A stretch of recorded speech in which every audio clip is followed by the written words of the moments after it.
bem e mal, de que lado você está?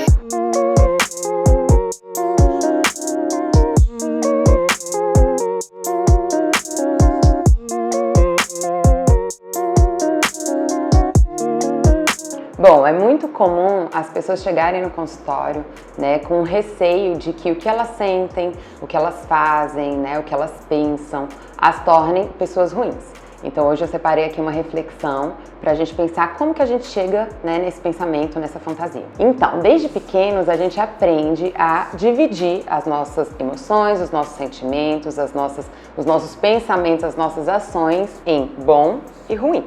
Então a gente entra, né, desde criança nessa dicotomia sobre o que é bom e sobre o que é ruim. Socialmente, essa repressão acontece de forma parecida para todos nós. Então, dentro de uma cultura, a gente faz essa dicotomia entre o que é bom e é ruim de forma parecida.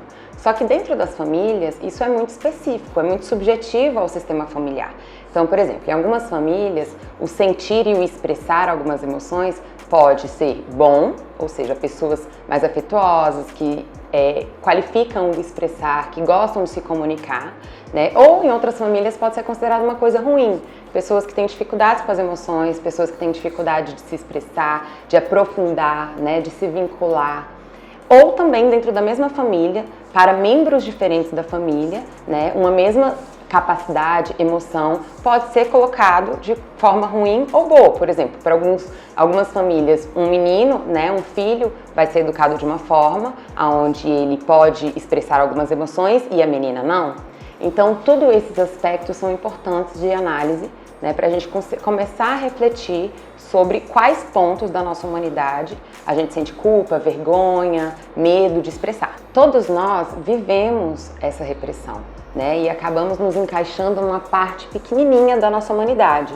Ou seja, existe um espaço muito maior, né, ou capacidades, emoções muito maiores reprimidas, existe uma quantidade maior do que aquilo que a gente realmente pode viver, né? E quando a gente vai se tornando adulto, isso se torna destrutivo, porque a vida, né, o fluxo da vida acontece com necessidades e ciclos diferentes. Então as nossas necessidades, né, as demandas da vida vão mudando da infância para a adolescência, para o adulto, para o idoso. E se a gente não consegue utilizar alguma dessas capacidades, expressar alguma dessas emoções, isso se torna destrutivo. A gente não consegue se movimentar, se ampliar na vida. Por isso que dentro do processo terapêutico, a gente utiliza, né, uma outra forma de percepção das ações, que é construtivo e destrutivo. Que significa o quê? O que é olhado, o que é focado, é muito mais as consequências dessa ação do que a ação em si.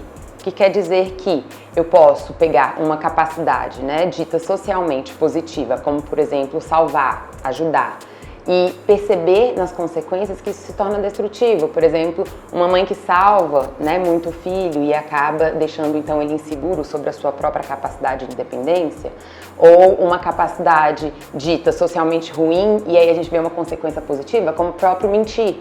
Então, em muitas circunstâncias, a pessoa ela pode mentir sem destruir ninguém, nem ela mesma, e ser apenas uma atitude protetiva de uma coisa ou de algo que ela não queira revelar.